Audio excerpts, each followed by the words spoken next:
Добар ден, Златко, здраво живо. Добар ден, добре дојдовте во моето ателје Кандилце, повелете. Благодариме, ајде.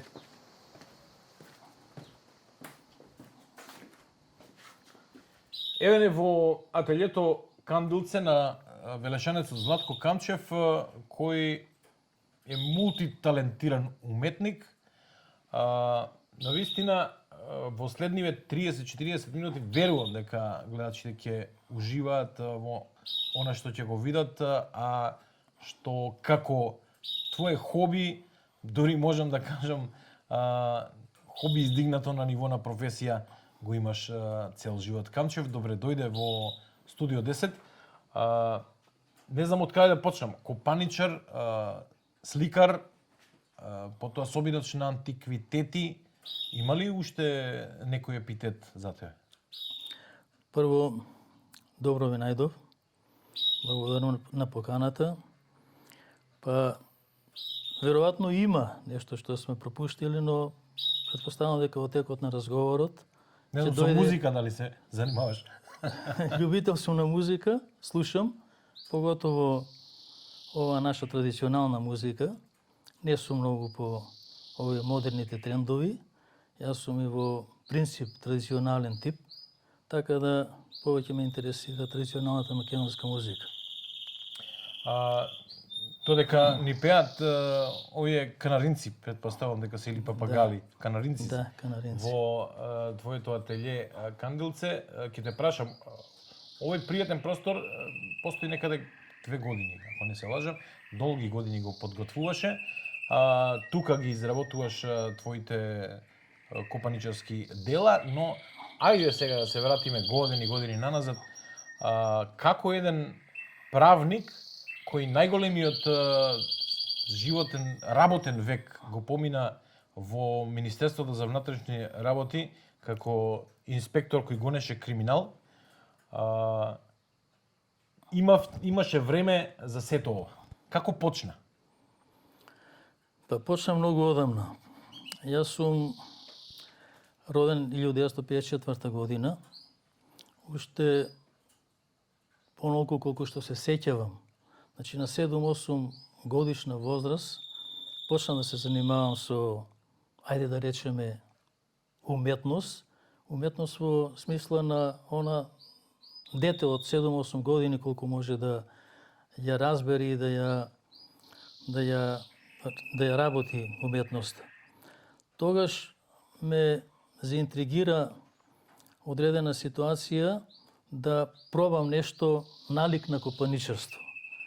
Но бидејќи требаше да имаш соодветен алат, глета, чекани, стеги и така натаму, тогаш тие работи јас ги немав, но решив сам да изработам нешто како импровизирани глета. Тоа се овие 2 мали глетца кои што ги направив сам. Овие се виновни за се. Овие се виновни за се и почетоците фактички почнуваат од тогаш. Со овие 2 глетца е изработено моето прво копаничарско дело. Тоа е ова грозје, кое што ни повеќе ни помалку туку е старо цели 6 децении. Добро, како свати дека сакаш да го направиш ова?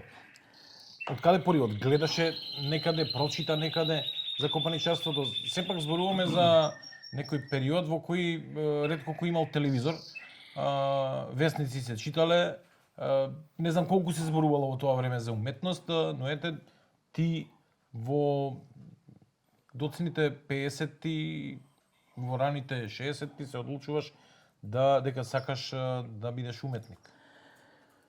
Па колку е тоа одлука, вистинска одлука, не можам да кажам, но во мене веројатно тлеело нешто што требало да го изразам преку одредена активност, ајде да кажем уметничка. Некоја резба во некоја црква, нешто те беше некој тригер. Во овој момент не можам да кажам дали сум видел и што е тоа што ме натерало да почнам, но веројатно во себе сум имал нешто што сум сакал да го изразам и тоа е тоа што сум го направил. Колку време го правеше ова дело? Сега веќе после 6 децении е многу време да кажам колку време сум го правил, но тоа е почетокот. Иначе, што викате, дали телевизија, дали преку телевизија или преку штампа имало нешто, во тоа време имаше во нашево мало 3 телевизора. И обично Цело мало се собираше, но има предимство возрастните да гледаат вести. Така да и по некој надпревар фудбалски. И по некој надпревар фудбалски, така да за останатиот дел од публиката имаше многу малку време за децата. Недостапни. Добро, го правиш ова дело и што потоа? Па, тоа беше основно оделение, 4-5 оделение. Завршувам 8 оделение во училиштето Благој Кирков во Велес и наставничка по ликовно воспитување тогаш ми беше Варвара Ефтова, која што прилично се ангажира за да го развие и понатаму да го развива мојот уметнички талент. Членува во уметнички во ликовни секции, одев на надпревари,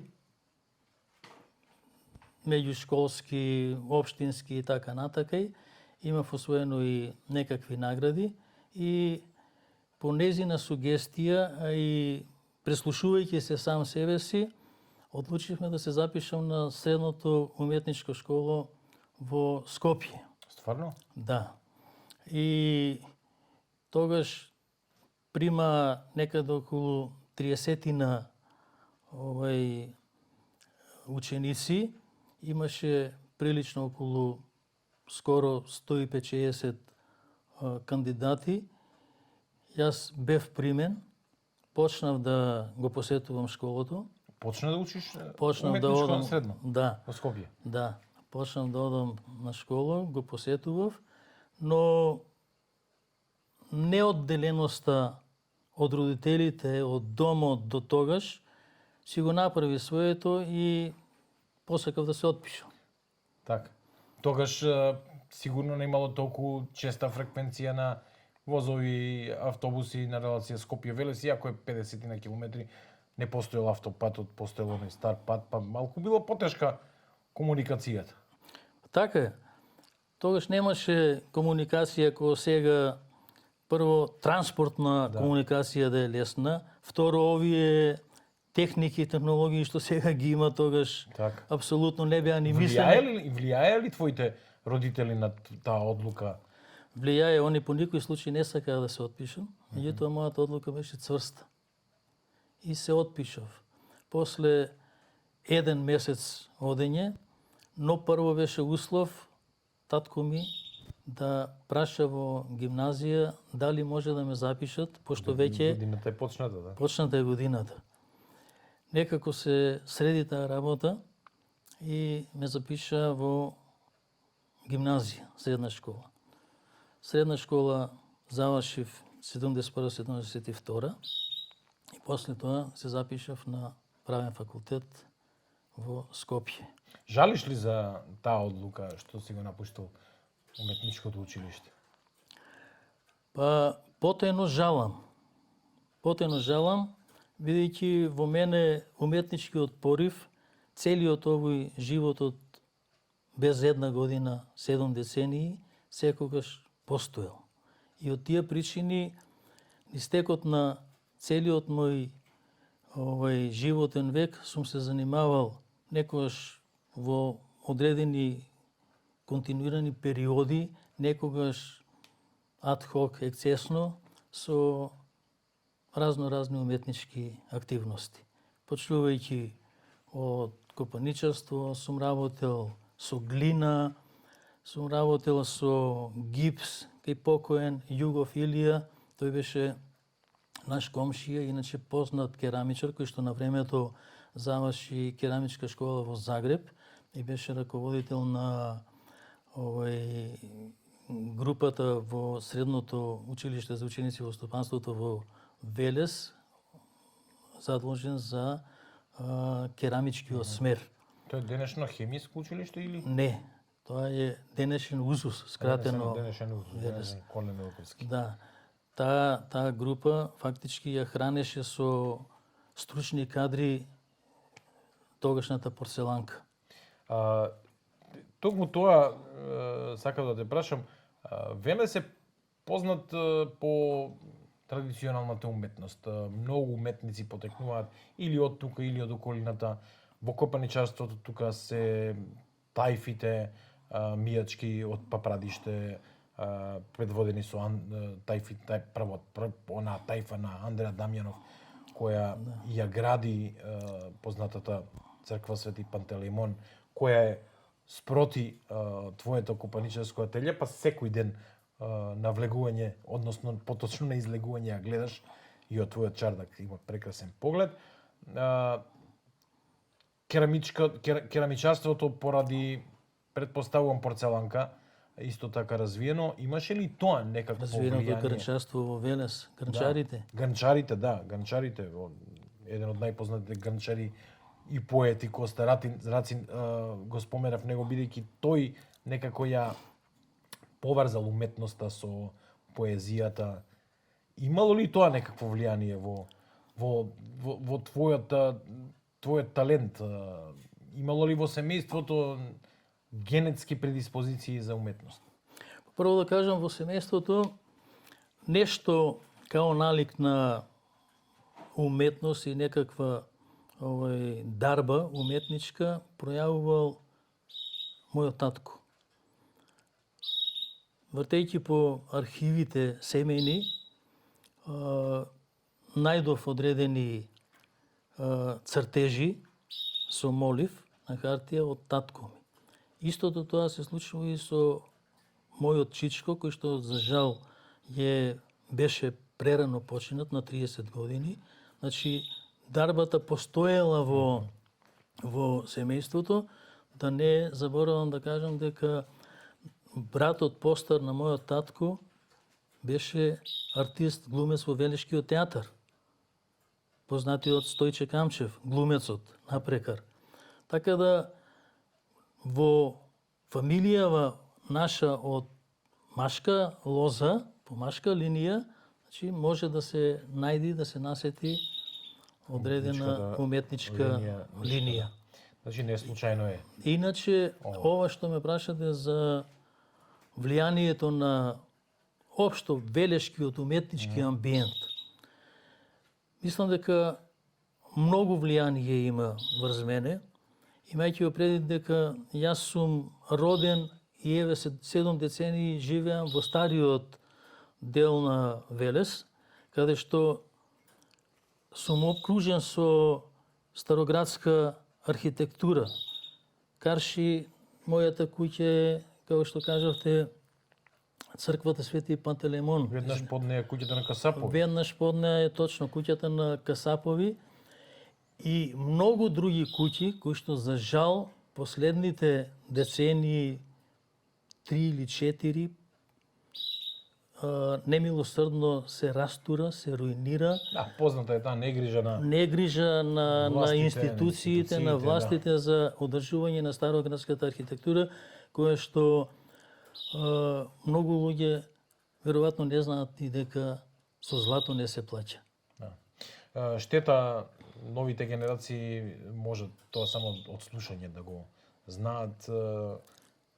Ќе почнат да се раѓаат генерации кои нема ни да знаат како изгледале тие, освен ако не видат некоја фотографија. Твојата куќа е исто така направена во стар велешки архитектонски стил. Знам дека сам си ја правеше. Точно. Бидејќи сум љубител, сум од срце заљубен во старата градска архитектура, јас и мојата куќа си ја правев сам.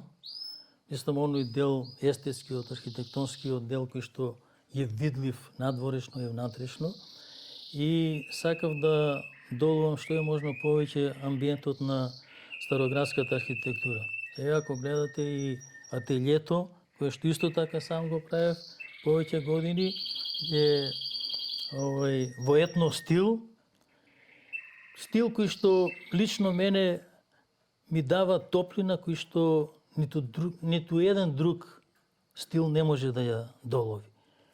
Каменот, дрвото, природните материјали, овие предмети околу нас, сето тоа го прават амбиентот да биде комплетен и да пружа големо задоволство. Ајде за копаничарството да поразговараме. Има ли таму стилови, на каков стил си љубител и кој е тој стил кој го негуваш? Знам дека има длабоко копаничарство, длабока резба. Да. Па стилови, за стилови може да се зборува, речеме дали одреден стил е под влијание на одредена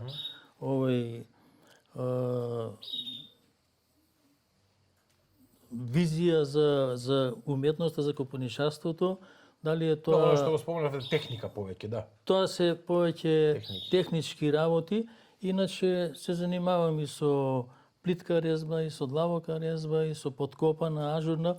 Меѓутоа,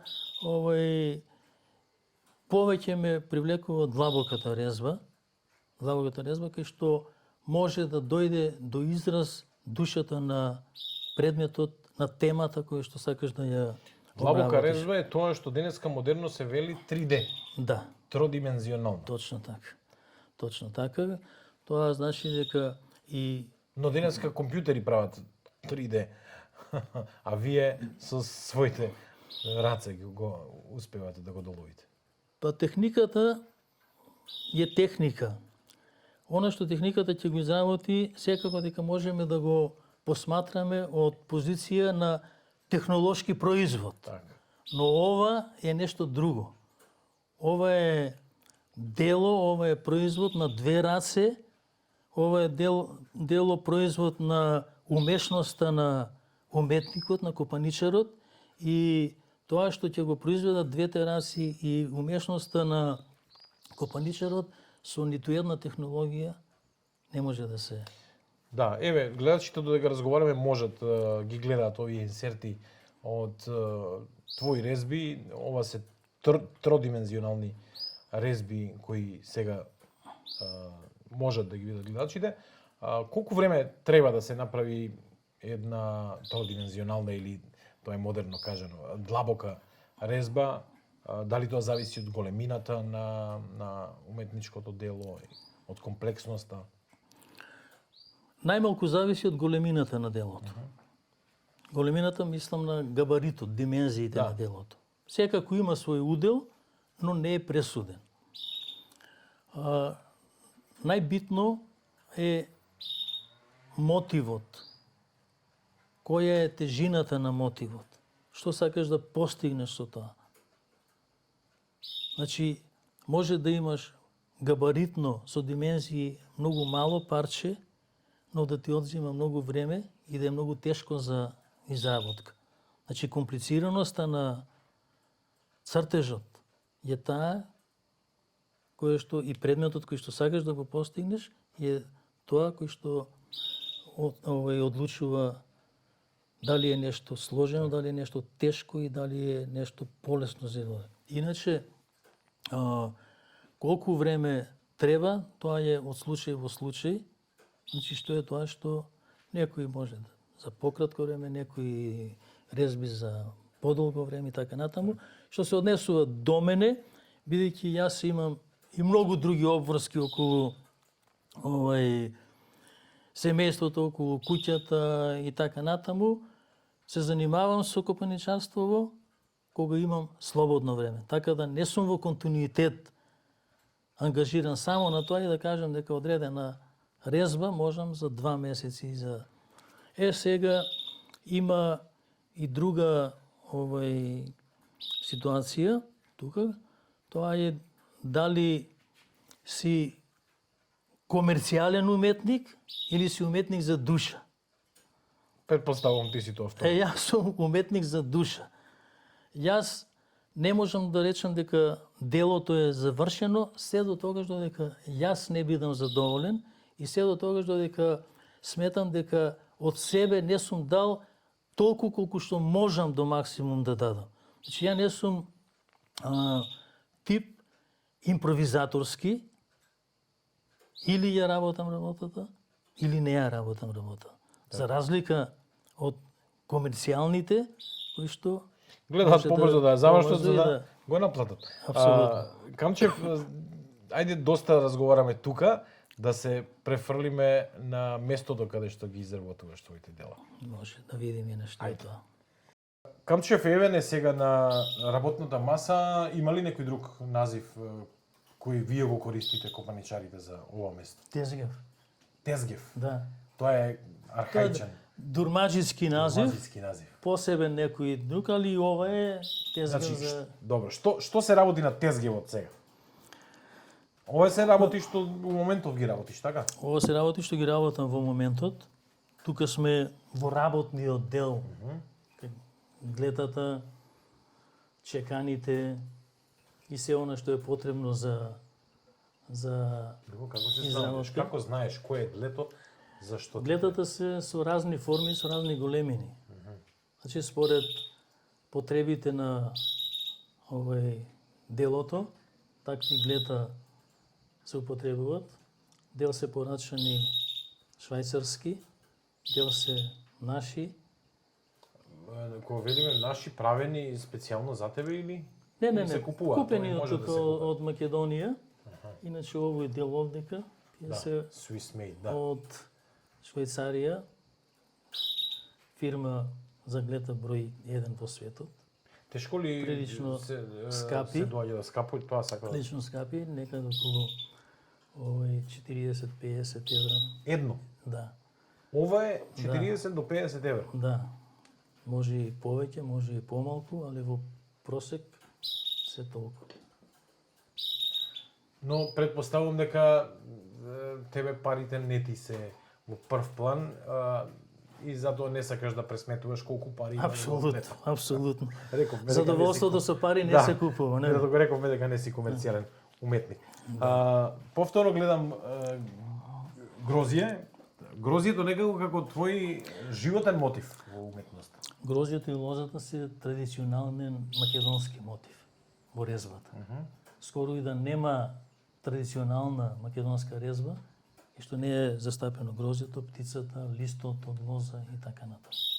Добро, Значи, ајде ова малку повеќе за моментално. оваа резба. Или ова се различни, ова е Овие се икона. различни. Ова е икона Богородица со Исус.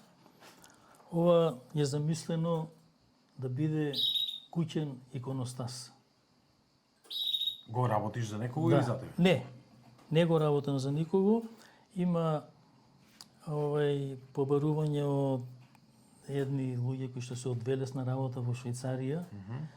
Ми дадоа аманет, кога ќе го завршиш, прво нас ќе не информираш, ние да дојдеме да видиме, пошто сме заинтересирани за резбата. Значи ова е куќен, ќе биде куќен иконостас. Ова е тоа што зборуваме, длабока резба. Да. Или тродимензионални се ликовите, Да. значи издадени се рацете. Да.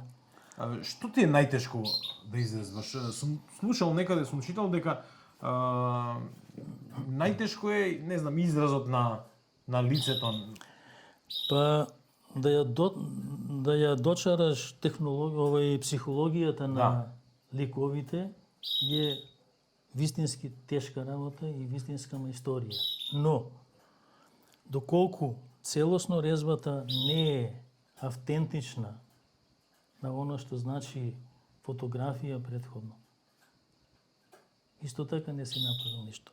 Значи наметките, одеждите, знаеш како се Да. превиткани, изгрчени и така натака, даваат слика на вистинитост. Ако тоа не е направено така како што треба да биде, ќе биде како туѓо тело. Така. Има ли во некоја црква во Македонија твоја резба?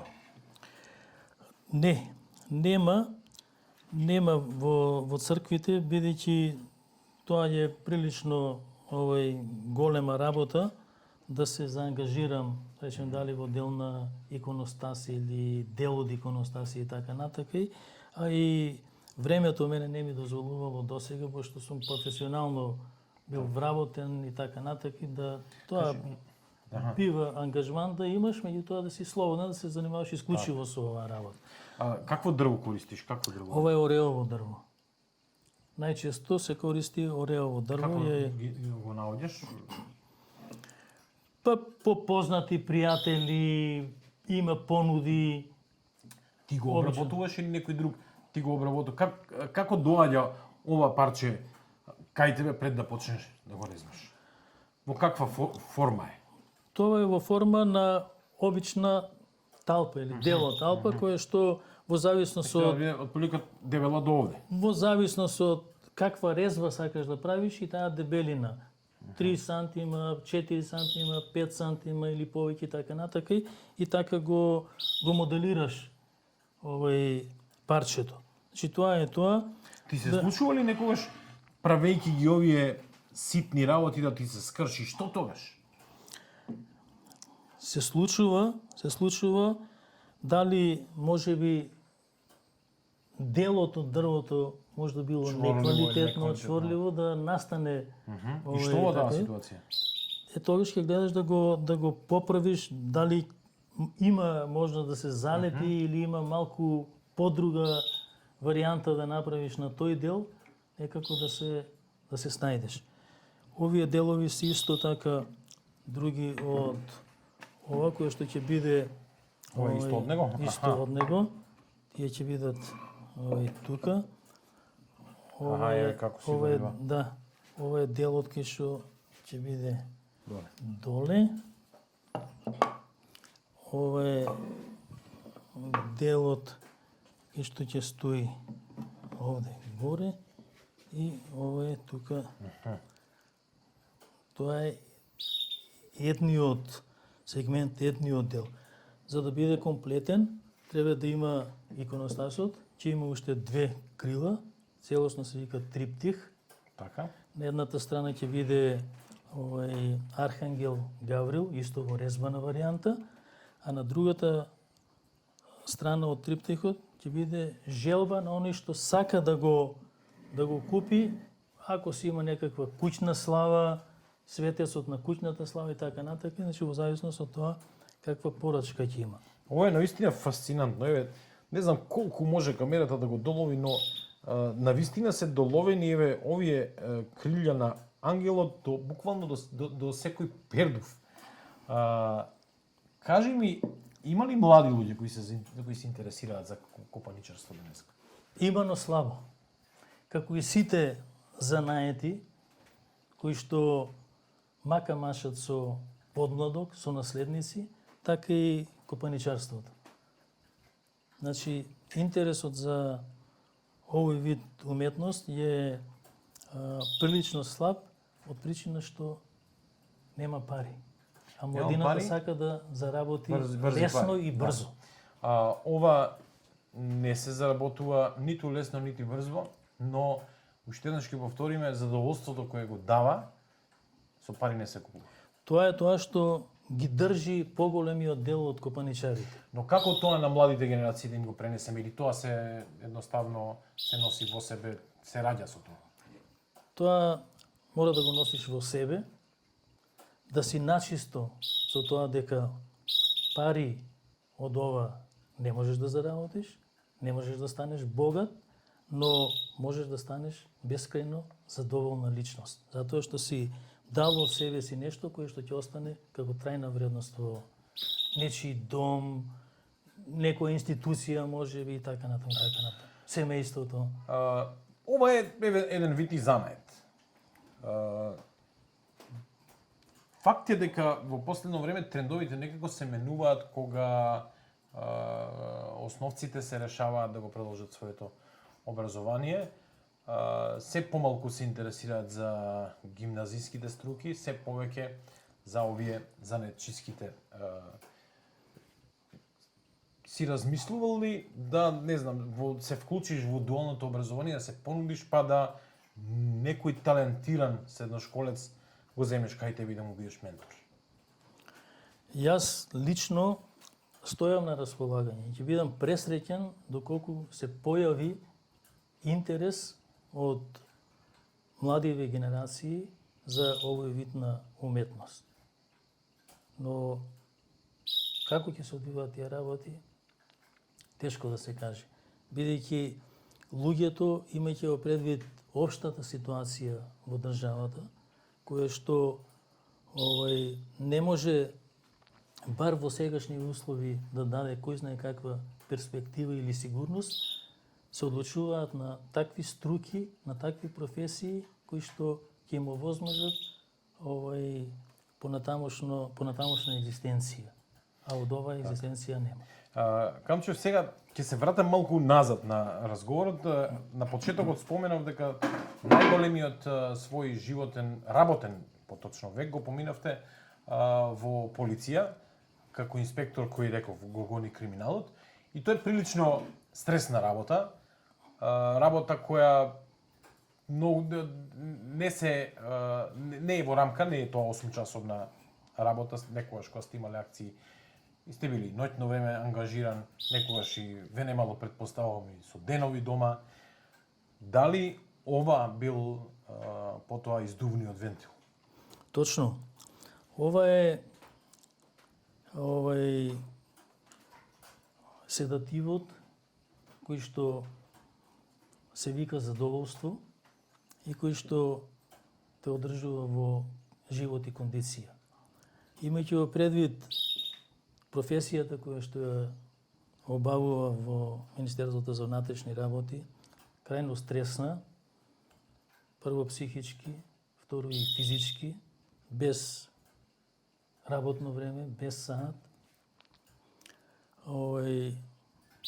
предизвикуваше прилично голем замор кај мене и на психички, и на физички, и психички и физички дел. Ова е тоа што представува, што викаат медицинариве, диазепам за душата и мир и спокој за одржување во живот. Велес, веќе со години, повеќе од една деценија, го има она копаничарска сликарска колонија. Па не се лажам, и копаничарска беше. Да, А сте учествувале? Таму ве повикале? Не сум учествувал, бидејќи реков до пред неколку години јас бев активно вклучен професионално во МВР и немав доволно време за да се занимавам со некои други додатни работи кои што ќе бидат врзани за рок. Предпоставувам дека сега. Но сега да, ама сега за жал прекина таа колонија. Не постои. Нема кој да донира минимално оние потреби кои што се потребни за одржување на една таква колонија, иначе се одржуваше во Папрадиште, еден дел се година или две или три, не знам точно сега да не ме држите за збор, се одржуваше тука во градот, во куќата на Касапови, во куќата на Джинот. Тоа беше ликовно-копаничарска колонија, имаше и копаничари, имаше и ликовни уметници. Беше сумодел таму, прекрасно дружење, но ете од банални причини предпоставувам веќе не се приказна македонска, не. Иначе она што е убаво, за жал секогаш кратко трае. И иначе имаме ние овдека, мој предлог беше вака, сум разговарал со колеги копаничари, уметници и така натака, измислен амбиент за таква работа е манастирот Свети Димитрија. Веднаш во близина на градот, место кое што ќе го посетуваат граѓаните, не користејќи возила, можат пешки чисто една разумно Да, а просторот е голем, просторот е голем, но како и за многу други работи поврзани со уметноста, па и за ова надлежните не покажуваат. Камчев, имаш ли чувство дека Велес некако губи приматот на град на културата? Дека културата не се почитува и негува онака како што заслужува Велес со оглед на традицијата која ја има? Ако сакате да ви дам дипломатски одговор, ќе ви речам не е изгубено. Но тогаш се лажам сами од себе си, во чувствата, во она што го осеќам, она што го гледам, и затоа ќе го дам искрениот одговор дека за жал е така. За жал е така. Па вие земите не се одржува едно време и рационалните средби, прекинаа да се одржуваат. Па се обновија. Сега гледам некакви фолклорни фестивали, така натаму, што е за поздравување. Што е за поздравување. Но културата подразбира и амбиентот на Велес да се одржува онака староградски како што наликува, поготово на стариот дел од градот.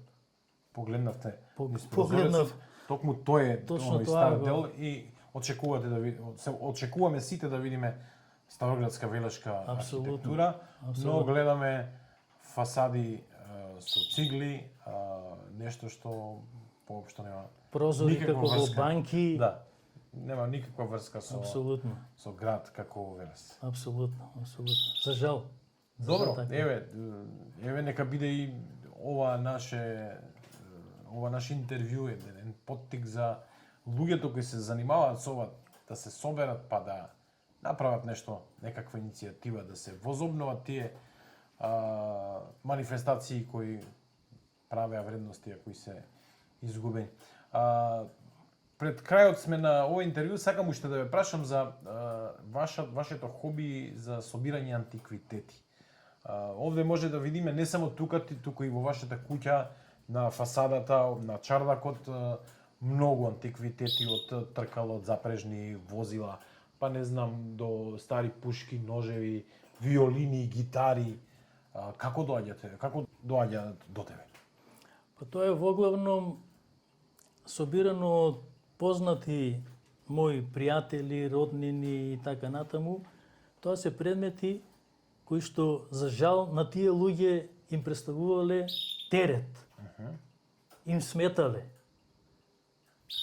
Јас тоа во континуитет години ги собирам и ете ги ставив на едно место кај што може да се види и мене ми причинило задоволство, зашто за секој предмет е врзана историја, за секој предмет е врзана приказна. Секој предмет пред многу години некој работел. Да. Живееле семејства, живееле фамилии од тие предмети. Тука има алати, тука има други помошни предмети кои што луѓето едноставно гледале семејства. Но не само тука во ателјето Кандилце, туку и на чардакот кој сам си го правеше од камен и од стари греди. Да. Интересно е како ги наоѓаше гредите. Јас ја знам приказната, бидејќи се познаваме многу одамна. Ајде, гледачите нека слушаат. Тоа е интересна работа. Пред 15 или 20 години, тука во малото еден комшија рушеше една многу стара куќа. Таа куќа беше лоцирана во близина на Црната џамија и ја разруши и ги стави гредите на едно место со намера да ги сече и да ги гори. И јас го понудив тогаш, викам, ми требат од овие греди да земам, да речеме 10-15 и така натака. За тие ќе ти купам нови. И он во прво време малку се мислеше, едноставно го заинтригира што е тоа што човеков ќе ги зима стариве, а ќе ми дава нови. Вредат. И рече, добро, ај ќе размислам јас, па ќе ти кажам. Мислил веројатно неколку дена и не се одлучи да ми ги даде. Ама јас сум сигурен дека и не му стана јасно зошто ми требат. Па затоа јас од собствената куќа кога ја преправав, греди кои што исто така беа стари од кровни конструкции така натаму, ги употребив за чардакот. Се надевам дека традицијата нема да да изумре, иако се помалку копаничари и љубители на уметноста во градов ги има, се помалку млади луѓе се интересираат за ова. Канчев, ти благодарам за тоа што не прими во твоето ателје Канделце, ти благодарам за ова интервју, еве на крајот да го затвориме овој разговор, на твоја порака на младите. Па младите да се охрабрат. Пред секој млад човек кој што мисли дека во себе носи макар и трошка нешто уметничко, да го развива. Затоа што уметноста е благодет. Ќе остане за векови нанапред, на генерации. Така да нека не врзуваат младите се со финансиска добивка, малку да погледнат и на собствената креација и собственото задоволство од тоа што ќе го направат и што ќе го остават за себе. Уште еднаш ти благодарам. Благодарам и на вас.